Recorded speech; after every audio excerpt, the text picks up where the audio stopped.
Coucou tout le monde, j'espère que vous allez bien. On se retrouve pour notre rendez-vous habituel des déceptions, des coups de cœur du mois qui vient de s'écouler, du mois de juillet. J'ai pas tant de choses que ça devant moi. J'essaye maintenant quand je vous fais ces vidéos-là d'être un peu plus concise et de vraiment garder les gros coups de cœur ou les grosses déceptions. Donc voilà, les produits dont je ne vous parle pas, ça ne veut pas dire que ce sont des catas ou que je ne les aime pas. Ça veut dire que ce sont ni des aussi gros coups de cœur que ceux que je vais vous présenter, ni des catastrophes non plus. Je commence toujours avec la catégorie des yeux et il y a deux palettes pour moi qui ressortent du lot ce mois-ci, vraiment. Alors je ne vous parle pas des Odensai, encore une fois, je les aime beaucoup. Mais celles que j'ai le plus utilisées et voilà, sur lesquelles j'ai un énorme coup de cœur, il y en a deux. D'abord, celle de LH Cosmetics, la Aim Higher palette. Petite palette dans les tons que j'aime, dans les tons froids, dans les tons gris. C'est pas ce que je porte aujourd'hui sur les yeux, on pourrait croire, mais c'est pas ça.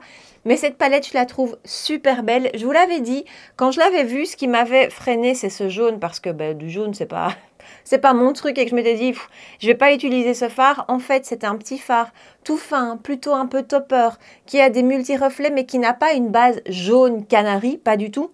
C'est plutôt vraiment un phare qui va apporter une petite lumière, enfin une sérieuse même lumière, qui va apporter de la dimension, des reflets, enfin voilà. Donc ce phare-là, finalement, il peut un peu effrayer quand on est comme moi, qu'on aime les choses plus neutres, plus basiques, et en fait pas du tout. Et puis le reste de la palette, c'est une harmonie que j'aime beaucoup. Les lumineux sont super beaux, ils sont bien pigmentés, ils sont bien opaques. Les mat aussi se travaillent super bien. Bref, quand on aime les tons froids, c'est une très jolie palette avec une super belle qualité, une bonne tenue, enfin voilà. Et l'autre palette de mon cœur de ce mois, et honnêtement, ça c'est celle que j'ai le plus utilisée ce mois-ci, c'est la Nearly Natural de chez Glaminatrix. Alors je vous l'avais dit, je vous l'ai présentée dans ma vidéo Remake-up du mois, plus en détail. Et je vous avais dit, cette palette, elle est un petit peu difficile à se procurer quand on veut l'acheter sur le site de la marque parce que c'est un site australien. Elle est arrivée chez Monolith, elle est en rupture de stock au moment où je vous parle. Par contre, elle va revenir avec le prochain lancement de Monolith. Vous savez que Monolith fonctionne par lancement. Voilà, ils accumulent entre guillemets des nouveautés. Et puis il y a un jour, une date qui est donnée, un lancement. Et donc là, il faut être au taquet. Elle sera dans le prochain, d'après les infos que j'ai pu avoir. Donc, elle est magnifique. Franchement, cette palette est... Alors voilà, moi, c'est une harmonie qui me plaît en tout point. Il n'y a pas un phare que je n'aime pas. Pour moi, il n'y a pas un phare qui est pas magnifique. On est plutôt dans une harmonie quand même de roses. Alors, vous savez que je suis en train de m'y faire, mais c'est des roses que j'aime porter. C'est pas des roses criards, c'est des roses plutôt doux, avec un petit côté froid que j'aime particulièrement. Et en touche, en pop de couleur, on a ce petit vert, mais qui n'est lui aussi pas un vert trop vert. C'est un doré vert, on va dire, je trouve, que je trouve sublime. On a ce gris, alors voilà, moi le gris, voilà, selon mes goûts, pour moi, elle est sublime. C'est une super belle palette de neutres avec des petites touches en plus, des fards mat qui se travaillent super bien, des lumineux qui sont sublimes, qui se travaillent hyper bien au pinceau, tout comme au doigt. Voilà, magnifique. Ça, c'est un gros coup de cœur de cette année même. Toujours pour les yeux, on revient chez Linda Alberg avec les sparkles, les monos qu'elle vient de sortir. Donc, je n'en ai pris que 2 sur les 3. Il y a une troisième teinte un peu plus orangée, il me semble, pour laquelle j'ai pas craqué. Mais ils sont, là aussi, superbes. Il faut aimer vraiment les paillettes parce que c'est vraiment des monos fort pailletés. Mais... c'est superbe. Et ce qui est génial avec ces monos-ci, c'est que vraiment, vous allez pouvoir avoir différents rendus. Si vous n'en mettez pas trop sur la paupière et si vous l'étalez au pinceau, vous allez vraiment avoir quelque chose de plus en douceur, de plus un peu topper, de pas trop opaque et qui est vraiment joli, y compris avec celui-ci qui, moi, quand je le vois comme ça, porté sur toute la paupière, je me dis non. Et pourtant, appliqué, comme je vous dis, ou même au doigt, hein, mais vraiment avec un peu de quantité, vous allez là juste avoir un côté un peu glossy, lumineux, pailleté, sans trop d'opacité. Donc, très beau. On sait vraiment moduler ces produits-ci. Et puis, ben voilà, vous savez le moduler à quelque chose de plus couvrant, de plus opaque. C'est canon. Dans le rose, il y a des petites paillettes un peu bleues. Enfin, il y a plein de paillettes avec différentes teintes, dont des petites paillettes un peu bleues. Donc, on sait le marier super bien avec plein de choses. Voilà, très joli mono. Enfin, voilà, en plus, je suis vraiment dans ma période mono. Mascara. Je vous ai parlé de 2 mascaras de ce mois-ci. D'abord, celui de chez One Size, le Fantasize, et aussi le... Attendez, je vais le sortir tant qu'on y est. Mais lui... est moins un top pour moi que le One Size. Le One Coat Wow de Huda Beauty. Alors, d'abord celui-ci, plus je l'utilise, plus je l'aime en fait. Il a vraiment un magnifique rendu sur les cils. Il les déploie, il leur donne du volume, il les allonge. C'est celui que je porte aujourd'hui. La tenue est 100%. Ça, c'est rare. Donc ça, c'est un gros coup de cœur. Et vraiment, je vous dis, plus je l'utilise, plus je l'aime. Et j'ai l'impression que quand la matière aura un tout petit peu séché, ce sera encore mieux. Donc ça, c'est un grand oui. Et le One Coat Wow de Huda Beauty, ben, il n'était pas prévu dans la vidéo parce que voilà, c'est ni un wow, ni une catastrophe. Il fait ce qu'il dit dans le sens où on nous dit qu'en un passage, vous avez un effet. Voilà. Maintenant, en un passage, pour moi, on n'a pas un effet waouh. Voilà. C'est pas tout à fait juste pour moi. Il fait effectivement en un passage, il déploie les cils, il leur donne du volume, il les recourbe, mais pas à l'extrême comme moi j'aime. Voilà. Enfin, à l'extrême, j'exagère parce que non, c'est pas à l'extrême, mais pas suffisamment en tout cas pour mes goûts. Et il faudrait du coup venir le construire et venir peut-être en rajouter une seconde couche pour avoir justement cet effet waouh. Mais alors, il a tendance à faire un petit peu des paquets. Donc, j'ai envie de dire, c'est pas une cata. Et encore une fois, si vous cherchez sa promesse, c'est-à-dire un mascara qui, avec une couche, va vous donner un rendu qui est franchement pas mal, alors oui. Maintenant, si vous aimez vraiment beaucoup de volume, beaucoup de longueur, des cils très forts déployés, en une couche, pour moi, ça suffit pas. Donc, c'est un intermédiaire, on va dire. Donc, voilà. On passe au teint. Et là, je vous ai présenté 3 produits teints ce mois-ci. Et honnêtement, ils sont tous les 3 devant moi. J'arrive pas à faire un choix parce que ce sont 3 magnifiques produits teints. Le premier... Les 2 premiers se tiennent pour moi. Je ne sais pas choisir et d'ailleurs, je les porte tous les jours en alternance. Aujourd'hui, je porte celui-là, demain, je porterai celui-ci. Le Guerlain Skin Parure Gold Skin Matte. Écoutez ce fond de teint, c'est celui que j'ai justement aujourd'hui. Depuis le Hourglass et le Clinique, hein, que j'ai beaucoup aimé aussi début de cet été ou fin de l'hiver, ces deux-là sont vraiment des fonds de teint que j'adore. Bon, il y en a beaucoup d'autres, mais celui-ci les a rejoints. Il fait une peau magnifique. Il fait une peau, à chaque fois que je l'applique, je me dis « Waouh, c'est beau ». Il fait un effet flouté, il fait un effet lissé. Il unifie, mais sans apporter trop de couvrance, mais suffisamment quand même. C'est pas un fond de teint où vous allez encore vraiment voir votre peau passer à travers, mais c'est pas non plus celui qui va donner trop de couvrance et qui va faire too much. Il a un fini mat que je dirais plutôt semi-mat, mais moi qui convient super bien à ma peau. Il a une tenue qui est impeccable, il est infusé de soins aussi. Il est extrêmement cher si vous l'achetez sur Guerlain, sur Sephora et compagnie. Je vous le dis à chaque fois, mais voilà, c'est parce que je trouve que c'est hyper important et qu'on n'en parle pas assez. Il y a plein de sites, enfin il y a plusieurs sites et je ne vous en cite que quelques-uns. Mais faites vos recherches quand vous cherchez des produits sur toutes ces marques comme ceci.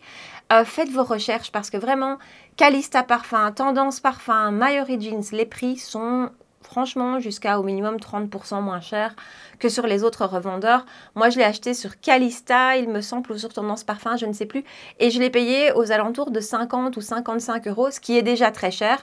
Mais comparé aux 85, ou je crois que c'est 85, quasiment 90 euros, auquel il est vendu sur tous les autres revendeurs, ça fait déjà une belle différence. C'était la parenthèse prix parce que vraiment, il est très cher, mais je trouve alors, est-ce qu'il vaut 80 euros? Je ne sais pas, parce que ça, c'est vraiment abusé. Mais les 55, je ne les regrette pas du tout. Il est sublime. Et donc, l'autre gros coup de cœur de ce mois-ci, c'est le Yummy Skin Tint de chez Danessa Myricks. Ce sont 2 finis complètement différents. Lui, il a un fini, comme je vous disais, plutôt mat, semi-mat, en tout cas sur moi. Lui a un fini plutôt lumineux. Alors, c'est pas un fini métallisé, c'est pas un fini glowy, c'est un fini lumineux, vraiment comme quand vous venez d'appliquer vos soins avec votre peau, on voit qu'elle est encore lumineuse de l'application de vos soins, c'est ça son rendu. Et c'est très beau, c'est très naturel. Il a une couvrance pas mal quand même. Je m'attendais, moi quand je lis sérum, je m'attends à quelque chose de très léger au niveau couvrance. En fait non, je trouve qu'il a quand même une couvrance légère plus, voire moyenne. Il a comme ça, je vous dis, ce rendu sur la peau qui est sublime, qui donne vraiment ce côté peau en bonne santé, il n'y a pas d'autre mot. Il floute les pores, sa tenue est très bonne. Je l'adore. Alors en plus, autre chose qu'il faut quand même remarquer, c'est qu'on a 45 ml de produit dans celui-ci, à côté des 30 ml qu'on a en général dans tous les produits teints. Donc, il se vend, je crois, au prix de 45 euros, quelque chose comme ça, mais vous avez quand même 50% de produits en plus. Je trouve que c'est important à noter. Voilà, c'est mes deux énormes coups de cœur de ce mois-ci. Vraiment, je les lâche plus. Et j'aime beaucoup. Alors, j'ai moins le coup de cœur pour lui que pour les deux précédents. Celui de chez Keys Soul Care, le It's Like Skin 2-in-1 Concealer and Tint. Donc, ce produit avec lequel vous allez pouvoir faire et votre teint et vos cernes. Donc, il sert vraiment de tout en un, assez pratique. Et il a un rendu d'un point de vue lumière que je trouve assez similaire quand même au Yummy Skin. Voilà, c'est là aussi une belle lumière, c'est pas too much, c'est pas métallisé, c'est vraiment beau, c'est un beau produit de tous les jours.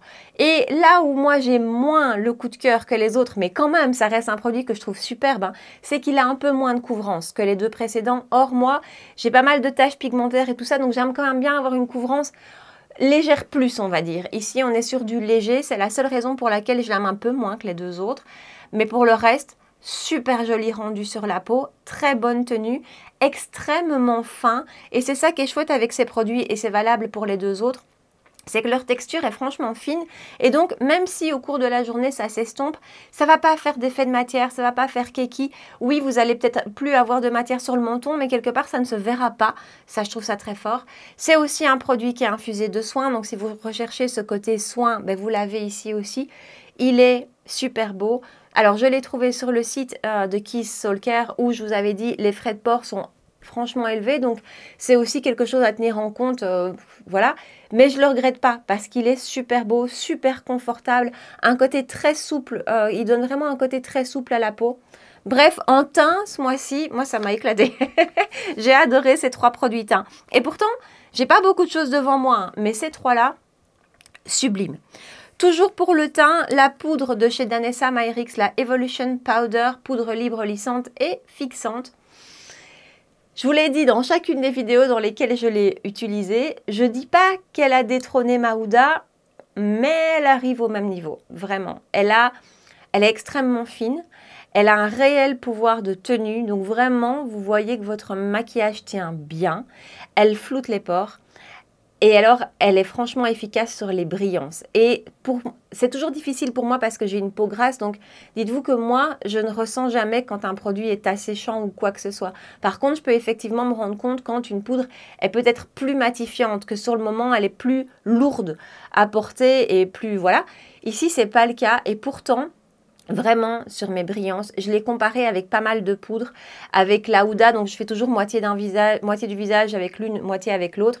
Avec la Huda, d'un point de vue matité, on est vraiment sur le même rendu. Pour moi, voilà, même chose. Et je l'ai comparé avec d'autres, avec la One Size, avec celle de Catrice que j'aimais tant, avec vraiment plusieurs. Et elle est toujours plus efficace pour moi pour la matité, mais sans alourdir, sans cartonner le teint comme ça. Elle existe en plein de teintes, ça c'est un point fort aussi. Moi j'ai la teinte Pink, donc une teinte rose que je trouve très chouette en plus parce que ces poudres teintées un peu rose sur le contour des yeux, je trouve que c'est très joli. Et ben voilà, je l'adore. Donc Danessa Myricks, gros coup de cœur avec ces deux produits-là ce mois-ci. Toujours pour le teint, un bronzer crème que je trouve très chouette et qui m'a complètement fait redécouvrir la marque et les produits. C'est celui de chez Nude Sticks en teinte Bondi Bell. Donc, les bronzer crème de chez Nude Sticks sont bien connus et c'est vraiment des produits basiques, un peu essentiels qu'on connaît. Et voilà. Et pourtant, moi... j'avais pas gardé de coup de cœur, pas gardé de souvenirs incroyables du Bondi Bay qui est l'autre teinte que j'ai et qui elle existe depuis toujours. Et puis Bondi Bell est sortie là maintenant, teinte plus claire, plus froide. Donc pour mon teint actuellement, elle est un petit peu trop claire. Je vous avoue que je l'ai pas utilisée ce mois-ci. Mais si je vous en parle, c'est parce que je trouve que la teinte est très belle quand on a un teint un petit peu moins bronzé, donc en hiver elle va être parfaite. Et surtout, j'ai redécouvert la texture de ces sticks de chez Nude Sticks et je les trouve magnifiques. Je ne sais pas pourquoi j'avais gardé cet a priori entre guillemets, ou en tout cas ce souvenir où je trouvais pas ça incroyable, mais en fait si, ça s'estompe super facilement, ça se fond à la peau, c'est bien pigmenté. Bondi Bay par exemple, je peux le porter actuellement tout seul, sans bronzer poudre par-dessus. Il est vraiment beau, c'est naturel, c'est fondu, ça tient super bien. Donc j'ai redécouvert un peu ces sticks de chez Nude Sticks. C'est compliqué. Mais voilà, et Bondi Bell, si vous avez une carnation plus claire que moi ou si vous cherchez un produit qui va être... c'est pas du contour, il n'est pas froid au point de faire du contouring, mais quand même, il va quand même vous aider plus à définir qu'une teinte comme Bondi Bay par exemple. Voilà, j'aime beaucoup. Deux blushs crème ce mois-ci. Maybelline, les Cheek Heat. Je vous ai fait une vidéo 100% sur Maybelline et ça a été parmi les très jolies découvertes que j'ai fait dans la marque. Je pense que si vous... Je sais que les produits crèmes, les produits liquides peuvent faire entre guillemets un petit peu peur. En tout cas, celles qui n'ont jamais testé sont peut-être pas super franches parce que voilà, c'est des textures un peu différentes et on a peut-être peur un peu de se louper. Si c'est votre cas, ça, pour tester, pour commencer les produits liquides, les produits crèmes, c'est un super chouette produit parce que ça se travaille très très bien, super facilement, ça ne sèche pas trop vite. Ça peut être un côté difficile des produits liquides, c'est ceux qui sèchent trop vite qu'il faut travailler très rapidement. C'est pas son cas, c'est pas trop pigmenté. Là aussi où ça peut être une difficulté pour ces produits liquides qui sont trop pigmentés, où il faut vraiment bien jauger, c'est pas le cas. Rendu super joli sur la peau, naturel, enfin très très très belle découverte chez Maybelline. Et alors, blush liquide, ça... Je vous assure, je me retiens au quotidien de ne pas prendre d'autres teintes parce que je ne peux pas tout prendre dans toutes les teintes.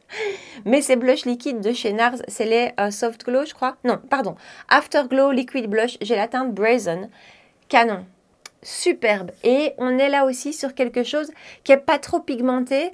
Quand vous allez le travailler, l'étirer, il y a vraiment votre peau qui va passer encore à travers, mais en vous apportant quand même de la couleur. Hein. Mais je veux dire, c'est tellement fin que vous avez un côté très très naturel avec lui. Ça s'estompe super bien, ça tient bien. Je l'ai utilisé pas mal de fois ce mois-ci et que ce soit seul ou combiné par exemple au... là j'ai un peu redécouvert les prismes libres de Givenchy, les blushs que j'adore. C'est encore un que je porte aujourd'hui d'ailleurs. Bref, mais donc ça, ces produits-là combinés à ça, vous avez une tenue qui est extrême. Vraiment, c'est impeccable, c'est dingue.